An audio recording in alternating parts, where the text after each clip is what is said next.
Right, welcome back. For those of you who haven't been here before, I'm doing a bit of walking backwards on the treadmill. Yes, I am aware. This is essentially how I treat my knees from years of abuse with jumping and stuff through basketball and volleyball back in my 20s and 30s, teenage years, 20s and 30s.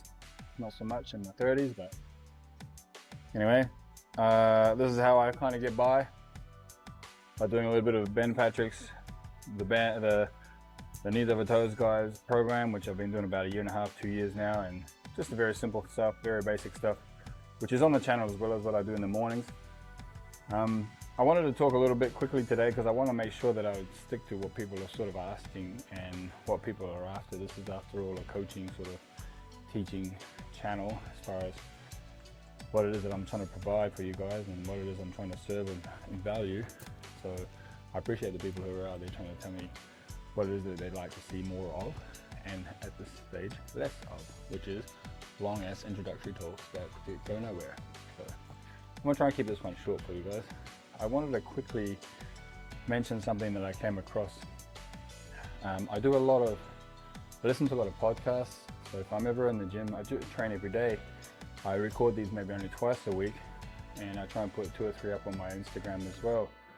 More for accountability, just to show that I'm doing it to those people who are following along, and hopefully they can inspire and help and encourage those to do it a little bit more often than they would typically do it themselves, or get themselves off the couch and into a session at least one time. That's essentially all I'm doing this for, to get you guys started, get you guys working out, training, even just walking, anything to do with health. As far as I see it, I am a health investor, and I see it that way. So every little thing we do today adds at the end later on. I believe in that, theory. I believe in that way of investing, and I believe in that way of training and seeing my body and my health not necessarily decay as time goes on, and not necessarily improve, although I have improved in quite a lot of things, but there's a little bit of an even keel, a little balance there, where if life and age and time is taken away, then some of the work I'm doing here is putting it back on. Maybe it can stay sort of somewhat a little bit more leveled and balanced along the way. So maintaining, putting the investment in, trying not to decay too much too fast later on. I am 45 years old now, and I have to be aware of a bit more maybe health issues and health problems that happen with people at this age. I don't feel, and as I'm told, don't look 45, but I certainly am. So there's things I have to be aware of internally that I've got to try and monitor and keep track on. But otherwise, I'm very much into making sure that we understand the head and the heart and connecting that with our health. That is the 3 pillars, along with a little bit of hope, if you want to throw another H word in there, that I do sort of lean a lot more towards these days, trying to connect all 3 of those. And the head stuff seems to be stuff that people are being sort of confused by. And there's no blaming anyone. It's extremely hard to understand when you have so much information out there. There's too much information out there for you to be able to decide and decipher. And the too much information that creates the chaos in your mind is actually doing the opposite of what you're trying to do. So by trying to find the answers to simplify, make things easier, get a simple understanding, when you do your research and you fluff about with, 10 different trainers' ideologies, 20 different YouTube channels, training programs, 50 different coaches' advice you've talked to in your life before that, whatever. There's so much information out there that you end up doing the contradiction of what it is you're trying to do, because the stress, the indecisiveness, and the lack of just starting in a way you're trying to find the perfect program, the perfect trainer, which makes sense 100%, but the indecisibility of it stops you from being able to just start and do something.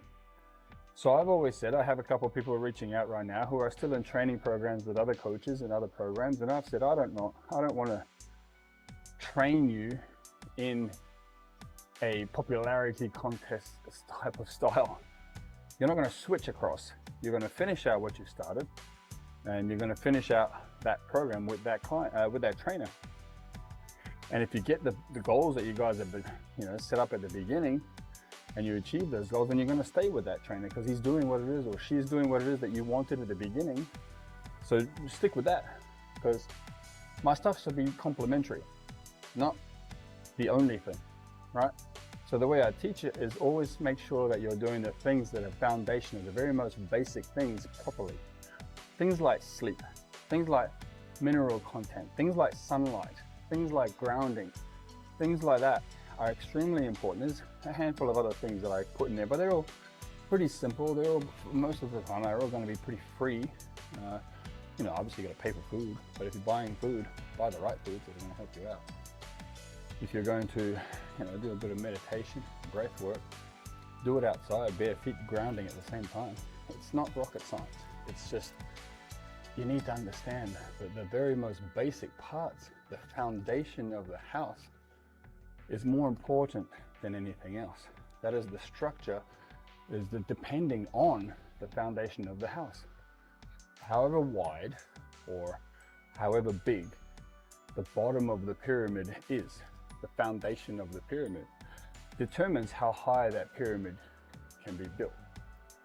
You're going to maybe a little bit of structural integrity being lost.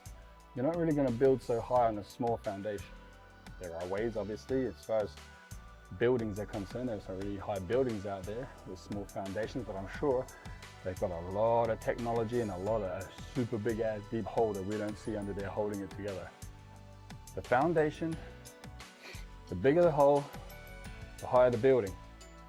That's why I see it. So the foundational stuff is where I come in. I like that stuff. I'm interested in it.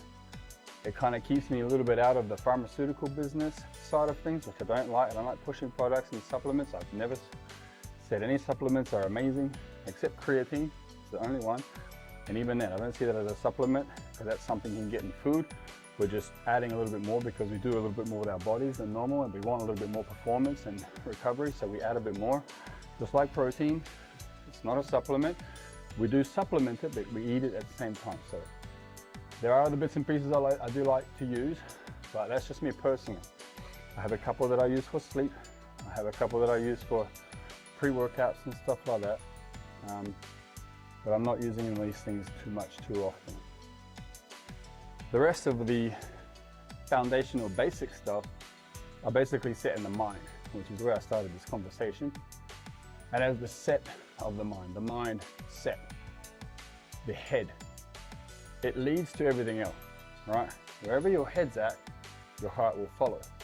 And whenever your head and heart follow together or go along the same journey, they typically run parallel to each other. They're on their own journeys, they're going the same way, but they don't intertwine, they don't cross over. Then that's generally where you get issues. You need these things to intertwine with each other, and that's what creates the third line, which is health. So I believe when your head and your heart can cross over, your health will be right. You can't overthink, but you also can't underthink. You can't overfeel, but you also don't want to be numb to the feelings. Head and the heart must be in the right place, pointing in the right and same direction, and just going along. When those two are together and along the same journey, the health will kick in. Health will not kick in if the head is imbalanced, or the head is imbalanced. So you need these things complementing each other as a point.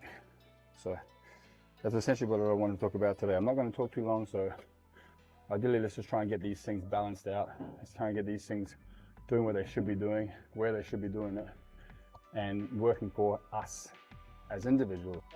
And then as we learn these things and we get better with these things, we teach. That's how it works out. So I'll see you guys on the floor, where today I'll be working out. Just a simple little workout. It's just being done going Christmas. So I'm not doing anything too crazy today. Just gonna chill. I might do 3 or 4 exercises that I think might be little technical tips to help you out, as I won't be doing anything too crazy. I'll be jumping on this cardio machine probably a little bit later, since this gentleman's jumped on just now, and finishing off essentially the 1,000 steps that I came here to do. So I'll do that a little bit later off camera. That's a waste. I might have to come back a little later this afternoon, but I wanted to get these 4 little exercises, 3 or 4 exercises out for you guys, and maybe teach you a little bit of an intricate detail, little bits and pieces that maybe most people don't talk about with these exercises I have in mind. So I'll see you guys there. All right, so this little tricep machine, known as a tricep push-down machine. I've been using this a little differently lately in the last probably, I don't know, 10 years or something. Whenever there's one available, they're not always around these days, but there is one available here, so I do maximize on it. The other gym I've trained at also had one, and the gym previously to that also had one, so I've been a bit lucky with that lately and recently. But I use this as a bit more of a decline bench press movement. So this will hit a little bit more of the underside of the chest and a little bit more of that sort of center part in the middle of the chest there, that little crossover where they both sort of meet, where your chain would hang, so to speak.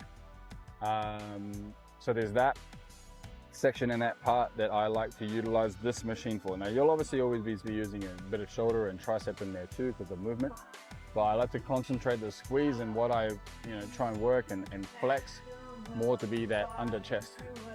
So the actual the movement specifically, or I think was designed to be a bit more, you sit straight up and you push straight down, right? So it's kind of like a dip in a way. But what I've done with dips is I've always leaned forward. So I've applied this strategy to this exercise. And if you lean forward, stabilizing the feet into the ground, so I'm pushing my ass back into the seat, my tailbone stuck against the back of the seat there. If you look at the angle of this, it's very much so, if you flip me upside down and look at the angle, it will very much look like a decline bench press, but on a bit more of an extreme decline. In fact, it's almost like a decline angle that I probably wouldn't be able to do on a decline machine, because the decline machines, the benches are typically always set in standard sort of whatever that degree is, 60 degrees or something like that, I'm not sure, 30 degrees. So you can't really change that angle. So gravity tells you that at a decent weight, you can't lift or push the weight outside of basically straight up and down vertical. So technically, using this machine allows me to get more of an angle. So what I'll do right now is just show you what I mean. So I push back and I lean forward.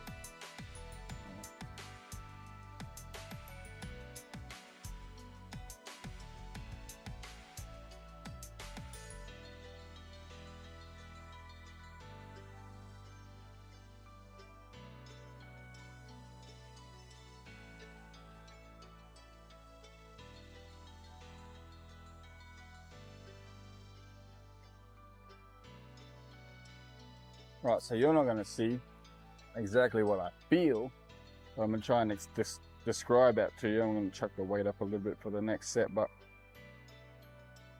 what I'm essentially trying to do here is create a bit more of that lower push, as if I'm pushing on a bench press this way, which would be basically square or 90 degrees.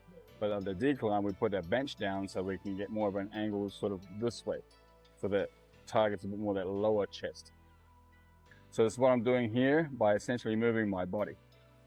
Right, so the pectoralis major, the chest muscle itself, doesn't know where it lies or sits in space. So only they're going to realize the tension that's being put on it based on angle, right? So I could be upside down working the chest, or I could be upside, standing up, I could be whatever, doesn't matter. The chest is only ever going to know what it's doing when it's doing it versus where it is in relative to space. So that doesn't really matter. So therefore I can get the chest, or the bottom half of the chest, working by doing something like this on that angle, right? Because the chest has to work in there. The chest and the shoulder, the tricep and the shoulder are working, as I mentioned earlier. But if I concentrate my efforts into the chest and squeeze the chest with my mind, as in turning that part of the chest on with my mind and getting a squeeze out of it, then that's even better. The more narrow the grip, the better. Now you'll also see my grip is not holding the bar parallel along the same angle. I've turned it this way.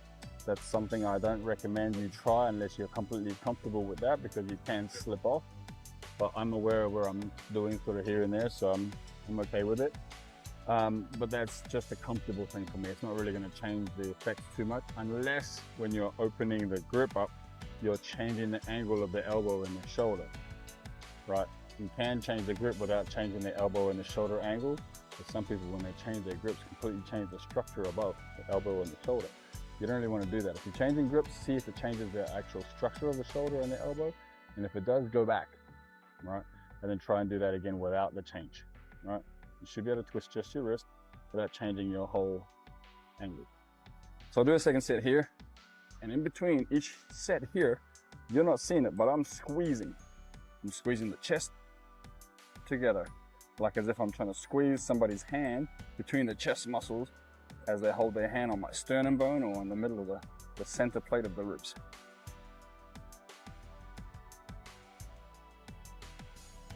And that squeeze is important. You'll see the squeeze is active and there's a slight hold at the bottom. I'm not just pumping out reps. I'm squeezing my abs in like that as I push. That's why I'm taking these little small breaks in between my talking.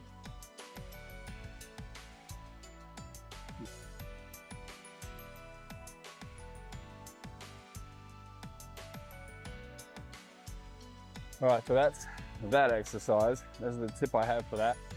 Is essentially you lean forward and you push down whilst squeezing the inner part of the chest with your mind, activating it with your mind and getting that squeeze together. I'm imagining my hand is there.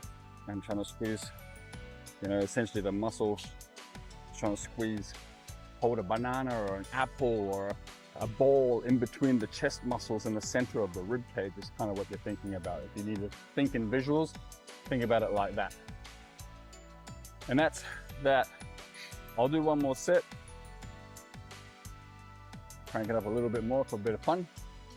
And then I'll move on to a little exercise, which I think is very simple, that a lot of people do on an everyday basis. And I'll show you two variations of that exercise. The two variations that I do.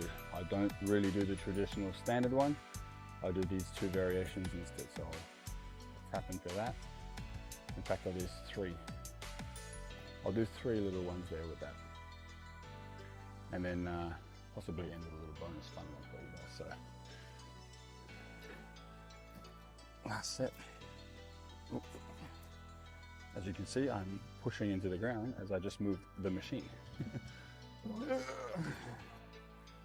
Leaning forward, squeeze the chest.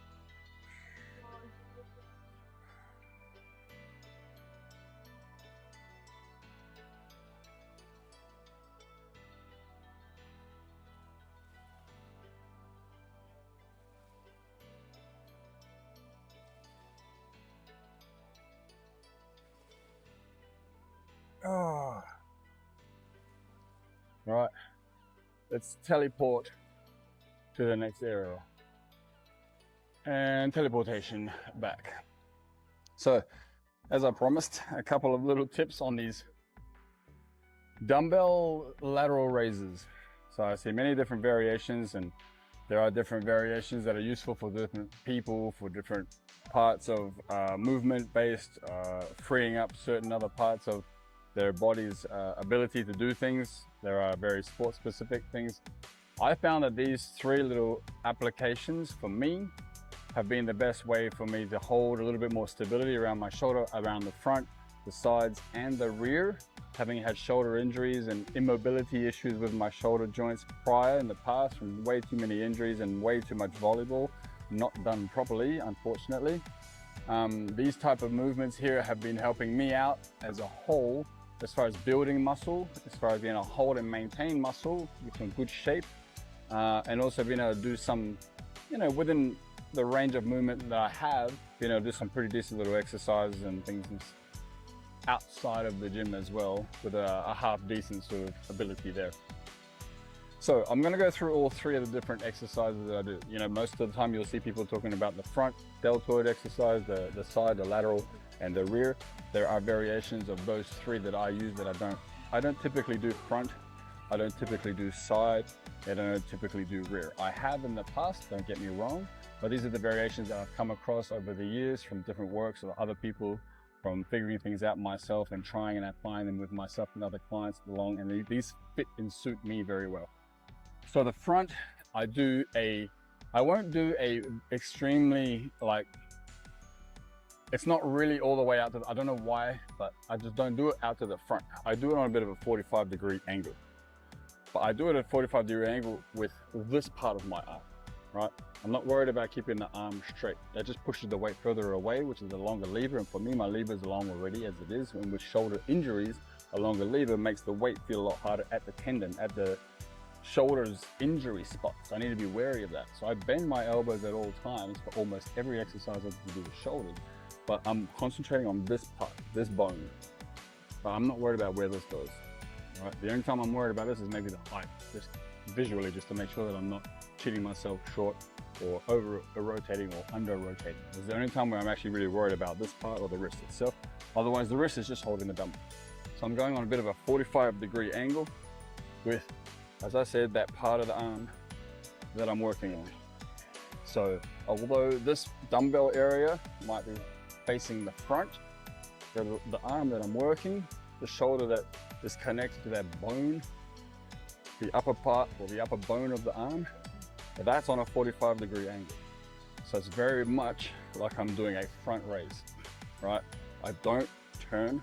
I find that to be too stressful and strenuous on the neck. So I keep it palm under, otherwise known as pronated.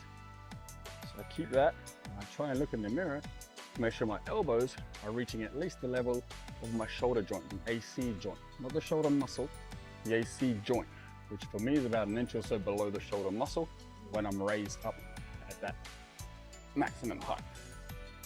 So that to me is the more important part of the shoulder front raise. I don't go straight out, I go on a bit more of an angle, a bit more of a 45-degree angle. You can play with it within about sort of 15, 20 degrees, whether you like a little bit more forward, a little bit more back, depending on if you've got tighter shoulders or weaker front delts. You can work on that, but that's definitely working the front part of the delt. You'll feel that, I feel that, therefore you'll feel that, because we're all built relatively the same structurally. So if we take away injuries, range of movement, we're all pretty much the same thing. So that's that part. The next part is the lateral raise. This is the one I see the most often. This is a very common and simple exercise. Most people are always lifting out to the side. I'm not a big fan of it. What you'll see me do is just rotate. So all I'm doing on mine is just rotating my wrist. Going from a pronated to supinated grip. Nothing technical about it, just that rotation. Out to the side and rotate. Out to the side and rotate. The reason I do this is to activate the rear delts so that they structurally squeeze my rhomboids and traps together. And then that gives me a better side lateral raise. Now the dumbbells aren't heavy. You shouldn't really be doing these super heavy anyway.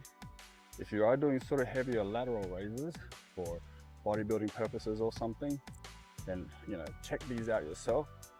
Try starting a little bit light at higher reps and get that burn in there, and then do what you would typically do if you need to. Get that heavy weight in there until you build up the strength to be able to hold on to a slightly heavier weight or a slightly heavier dumbbell and still hold that form. That rotation opens the chest.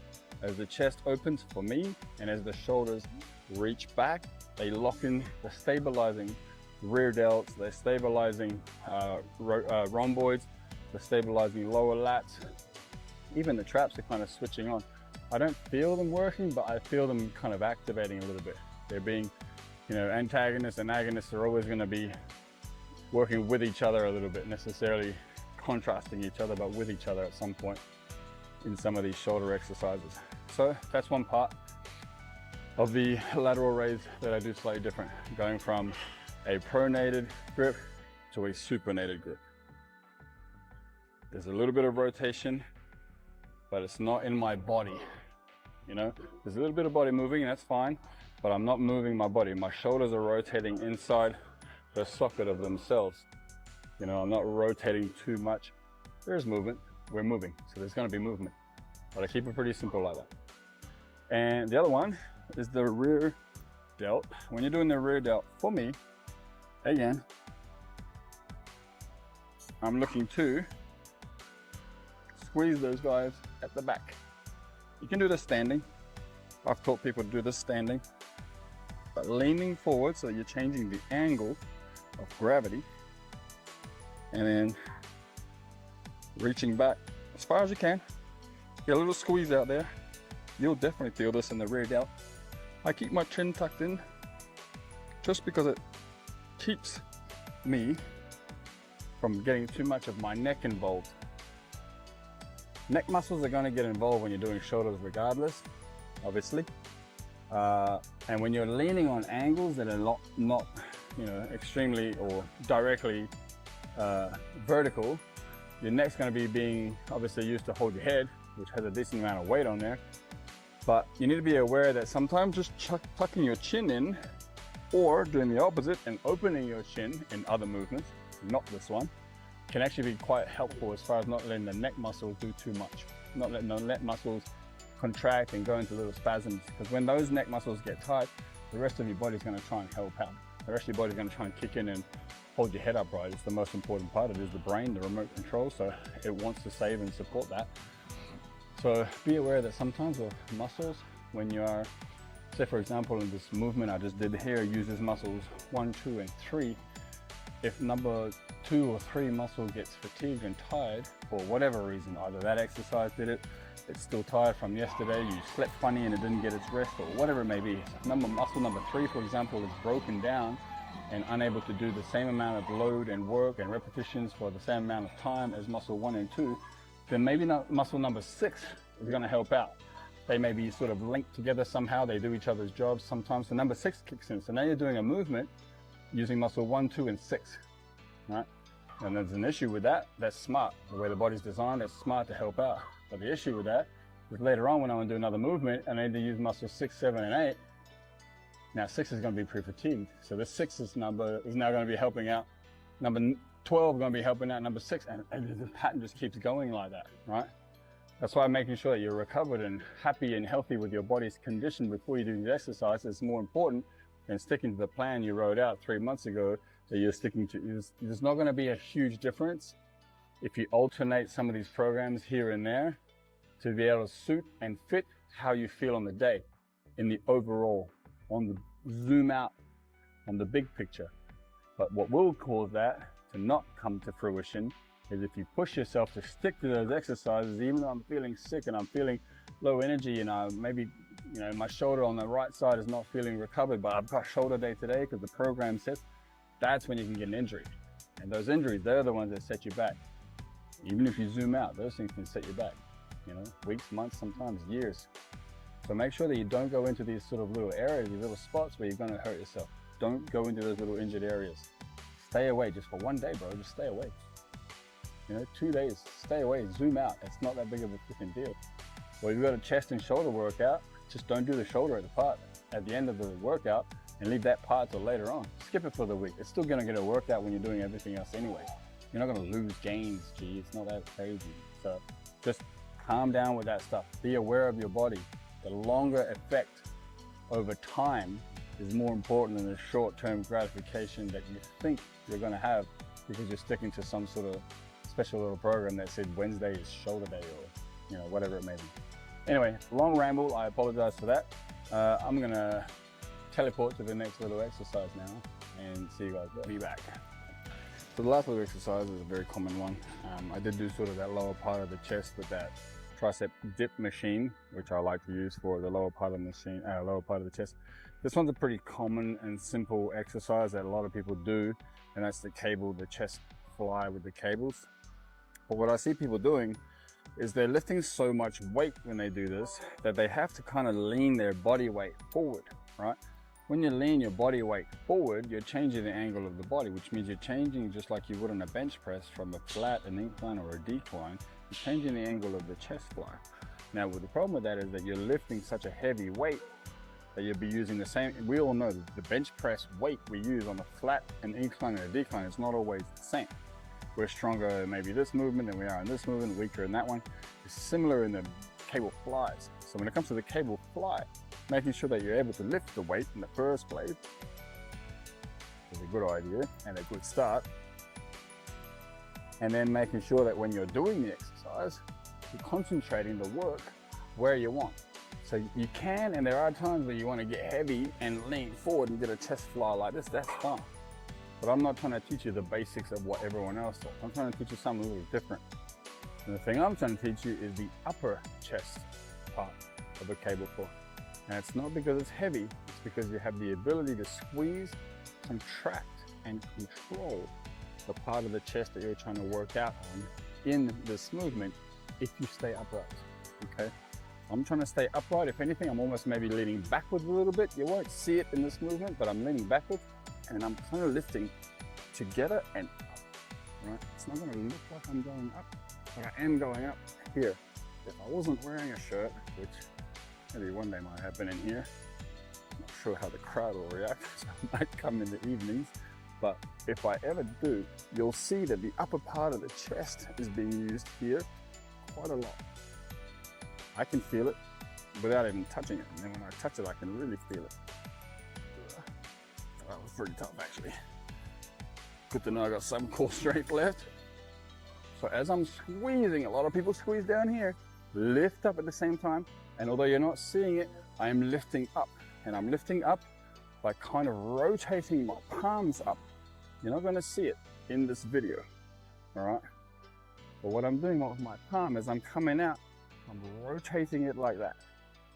Now it's not going to do that full movement because the cable is pulling it and the grip doesn't allow it, but there is a little bit of movement that's happening, right? You may not see it here, but I am doing that with my muscle, with my arm. And as I'm doing that with my arm and muscle, that part of the chest will activate, that upper part will activate, okay? And that's the part I'm trying to get you guys to understand, is if you can get that part to activate, stick with that. And it may be different for everyone. Different reps, different sets, and different times of the day, right? So making sure as you're turning out, you're getting that upper part of the chest to turn on. That's the most important part. I'm gonna do a full set here without talking so you guys can see what I'm doing now.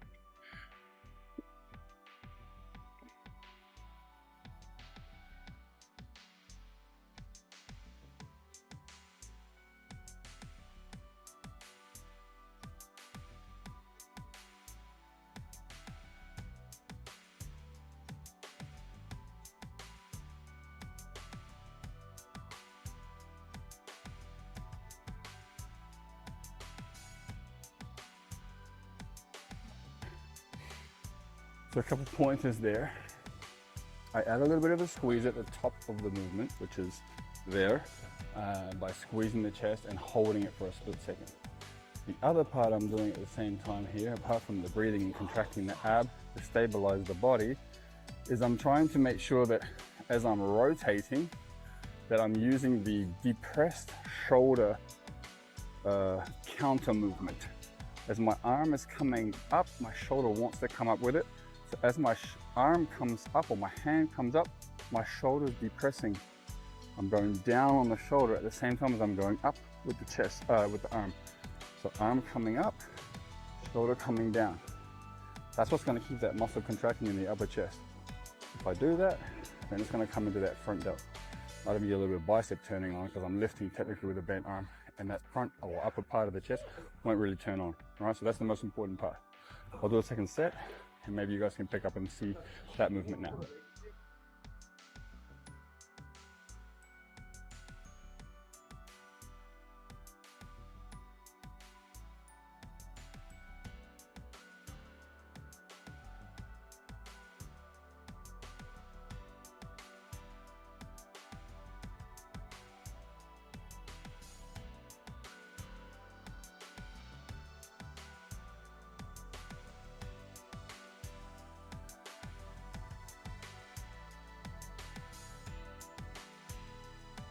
All right, so as I said, I'm not gonna be doing too much exercise as far as big heavy weights.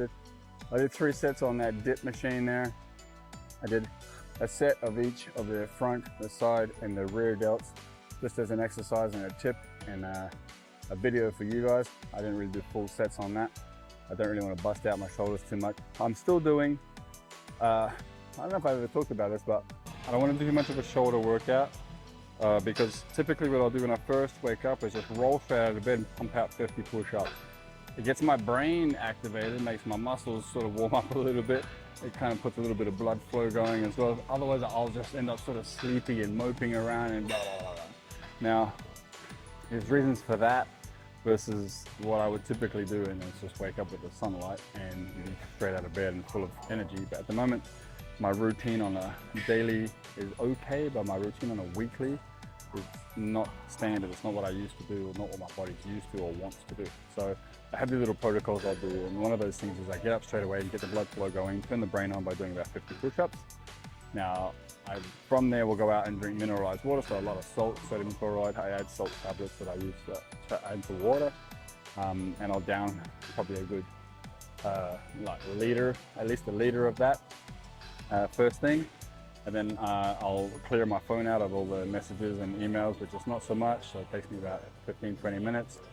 Then I'll go and make a cup of coffee, and as I'm making the cup of coffee is typically what you'll see on my Instagram, where I go out and do a bit of the meditation, the breathing and the grounding outside, because the way I make coffee takes me about 10-15 minutes, so I'll do that.